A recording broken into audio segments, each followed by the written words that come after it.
Alors là, la FIA ouvre la procédure de candidature pour deux, non pas une, mais deux nouvelles équipes. Incroyable. Pour 2025 donc.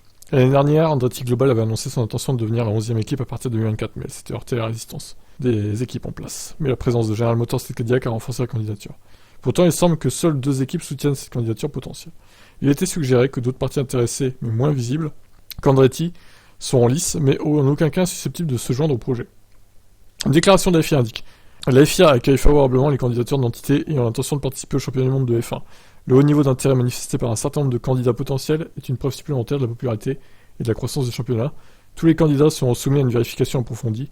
L'évaluation de chaque candidature portera notamment sur les capacités techniques et les ressources de l'équipe candidate, sur la capacité de l'équipe à réunir et à maintenir un financement suffisant pour permettre une participation à un niveau compétitif du championnat, ainsi que sur l'expérience et les ressources humaines de l'équipe.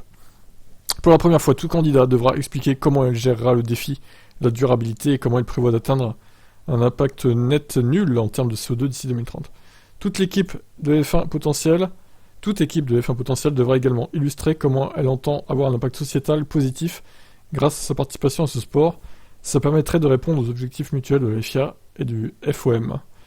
Les intérêts globaux à long terme du championnat impliquant toutes les parties prenantes détermineront quels candidats seront sélectionnés ainsi que les règlements et les dispositions de gouvernance applicables. Les conditions de la procédure de candidature officielle ainsi que les critères de sélection complets, les délais applicables, les exigences légales et autres conditions seront communiqués aux candidats qui soumettent une déclaration d'intérêt préliminaire à la FIA. Voilà, tout ce blabla. Si la candidature d'une équipe est retenue, elle pourra choisir entre 2025, 2026 et 2027 pour arriver. L'année 2026 offrirait à de nouvelles équipes la possibilité de s'engager parallèlement à la nouvelle réglementation moteur. Les équipes potentielles seront évaluées sur leur capacité à réunir et maintenir un financement suffisant pour éviter des Virgin Racing ou HRT à la con, là.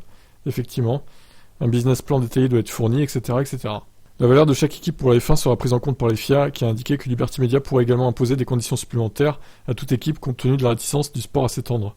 Les documents de la FIA ont confirmé qu'elle n'est pas la seule responsable de la décision finale en la matière.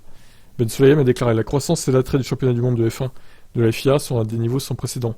La FIA estime que les conditions sont réunies pour que les parties intéressées qui répondent aux critères de sélection expriment un intérêt formel à entrer dans le championnat. Pour la première fois dans le cadre des conditions de sélection, on demandera aux candidats d'expliquer comment ils répondront aux critères. Ok, d'accord.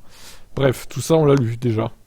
Bah écoutez, voilà, il n'y a plus qu'à. Hein. Bon, Andretti, ils sont favoris pour être une des deux, ça c'est sûr. Donc c'est fait hein, pour eux, clairement.